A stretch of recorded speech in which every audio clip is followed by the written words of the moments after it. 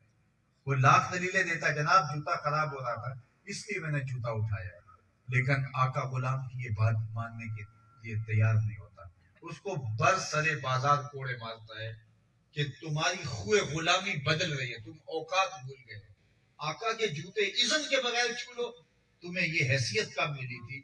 اس سے سزا دیتا ہے جب غلام آقا کے جوتے بغیر اذن کے چھو نہیں سکتا۔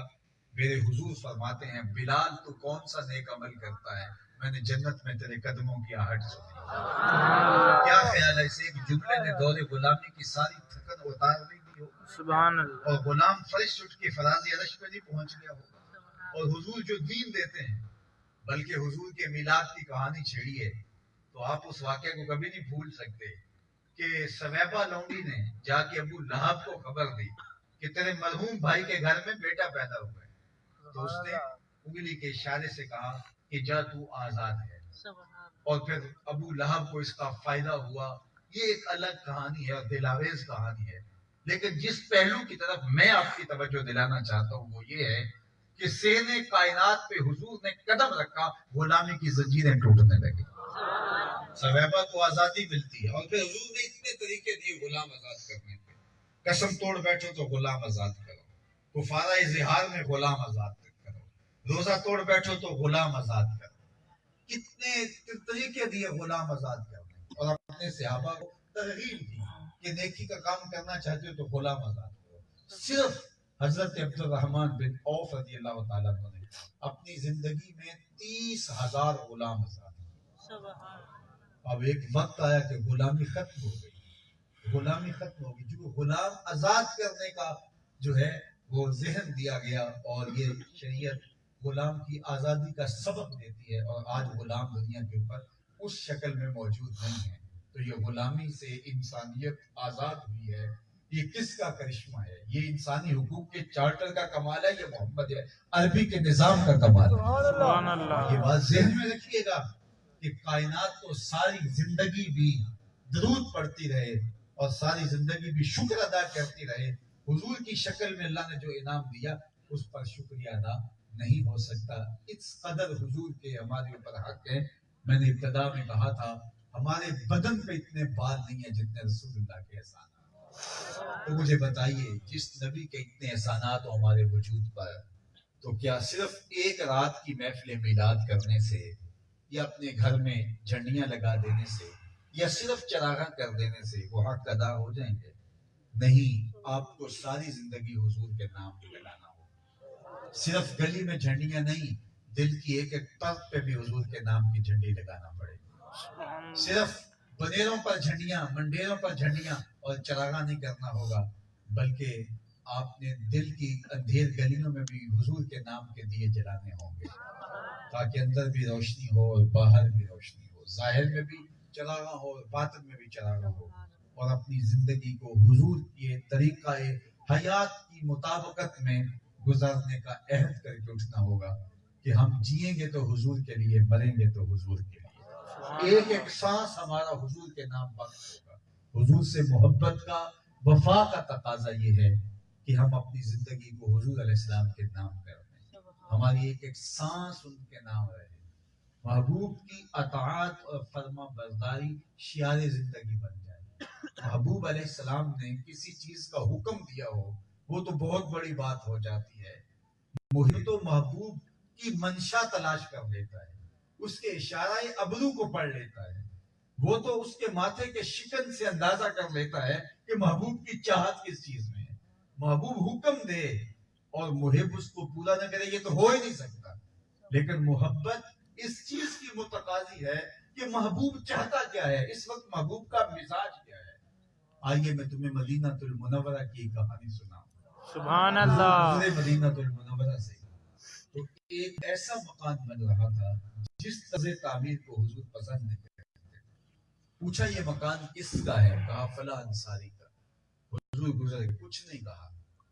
کسی نے اس انصاری سے ہمیں کو کہا کہ مکان حضور نے دیکھا تھا، لگتا ہے حضور کے چہرے پہ پسندیدگی کے آثار نہیں آئے، شاید حضور کو پسند نہیں آیا. اس نے کہا اچھا. کہا ہاں. اس نے کدال لیا اور مکان زمین کے برابر کر دیا. 2-4 دن کے بعد حضور کا دوبارہ گزران ہوا، دیکھا وہاں ملبے کا ڈھیر پڑا ہوا ہے. صاحب خانہ کو بلایا، کہا میں گزرا تھا تیرا مکان دیکھا تھا، آج ملبے کا ڈھیر دیکھ رہا. کیا ہوا؟ جی حضور میں نے گرا دیا. فرمایا کیوں؟ عرض سنا تھا آپ پسند نہیں، سنا تھا آپ کو پسند نہیں. میں اور آپ دیکھیں ہمارا کیا کیا حضور کو پسند نہیں.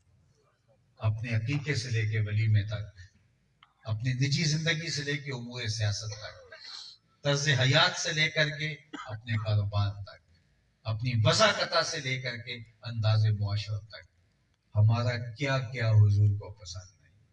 آئیے میں اور آپ اپنے آپ کو حضور کی محبت کے سانچے میں ڈھال لیں. یہ تقاضا ہے حضور کے ساتھ ہماری الفت کا، حضور کے ساتھ ہماری محبت کا. ایک شخص حضور سے آیا تو اس نے حضور کو سلام کیا تو آقا کریم علیہ السلام نے رخ پھیر لیا. وہ سمجھا شاید اتفاق سے حضور نے چہرہ مبارک ادھر کر لیا تو وہ ادھر جا کے سلام کرتا ہے. حضور نے پھر رخ پھیر لیا، سمجھ گیا حضور ناراض ہے. لیکن اسے یہ سمجھ نہیں آ رہی تھی کہ ناراضگی کی وجہ کیا ہے. اس نے صحابہ سے پوچھا کہ حضور علیہ السلام سے میں نے سلام یوں کیا ہے تو آقا نے اعراض فرمایا، رخ پھیرا ہے. تو آپ کچھ بتا سکتے ہیں کہ حضور کی ناراضگی کا کیا سبب ہو سکتا ہے؟ انہوں نے کہا ہاں یہ جو تو نے انگوٹھی پہنی ہے سونے کی، حضور کی ناراضگی کا سبب شاید یہ ہو، اس لیے کہ آقا کریم مرد کے لیے چاندی اور سونا حرام قرار دے چکے ہیں. ان الذهب والفضة حرام لذکور امتی. امت کے مردوں کے لیے سونا بھی جائز نہیں، چاندی بھی جائز نہیں. چاندی کی ایک انگوٹھی اور وہ بھی 4.5 ماشے وزن سے کم ہو تو شریعت نے اس کو جائز رکھا ہے. اور اگر 4.5 ماشے پورا ہو گیا تو جائز نہیں، یا 4.5 ماشے سے کم وزن انگوٹھیاں 2 ہوگی پھر بھی جائز نہیں. اور سونا تو 1 ماشا بھی جائز نہیں ہے. اور تو نے یہ سونے کی انگوٹھی پہن رکھی ہے، حضور اس کو منع کر چکے ہیں. یہ گناہ بے لذت تم نے اختیار کیا اور آقا اس کو جہنم کی آگ کا انگارہ قرار دے چکے ہیں. تو شاید حضور کی ناراضگی کا سبب یہ ہو. وہ آگے گیا،